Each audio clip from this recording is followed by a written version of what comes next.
Thanks, Alex. Well, that's the background to it. So what do Somerset's MPs think? I asked the MP for Wells, that's James Heappey, for his reaction. I think that it's time to have another look at this. It's 10 years since it was last discussed.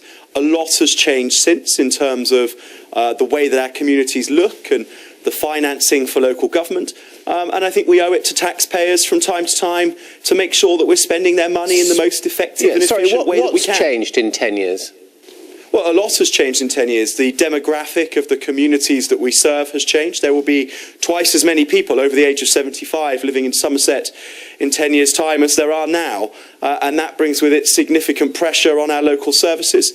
The way that we fund local government is changing. We're about to move to a situation where money raised in business rates locally is retained locally. That's a transformative moment for local government finances.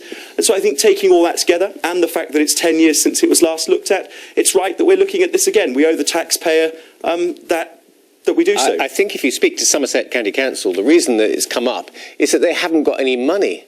They're desperate for savings, they're desperate to increase their revenue, and one way of doing that is to abolish all the local districts, and that's a government issue.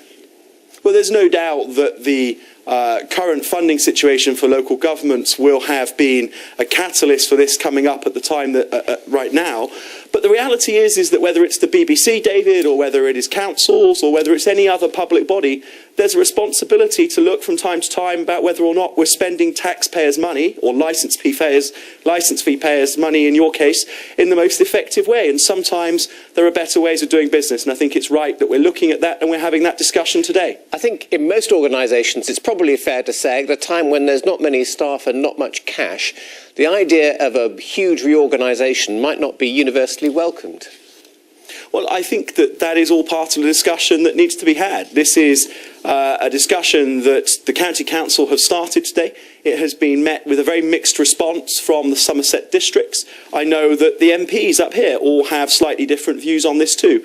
What we've got in front of us is not a decision that's already been taken, but the opportunity to have these discussions and work out what's best for the people who pay their taxes in Somerset. But I guess it does mean at a time when things are very tight and the workloads are very high, then the chief executives will all be thinking about sort of their turf wars.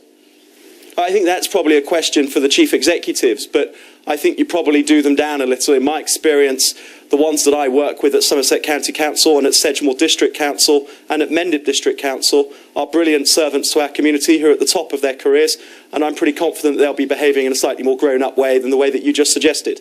All right, we'll have to leave it there. Thank you very much. Thank you.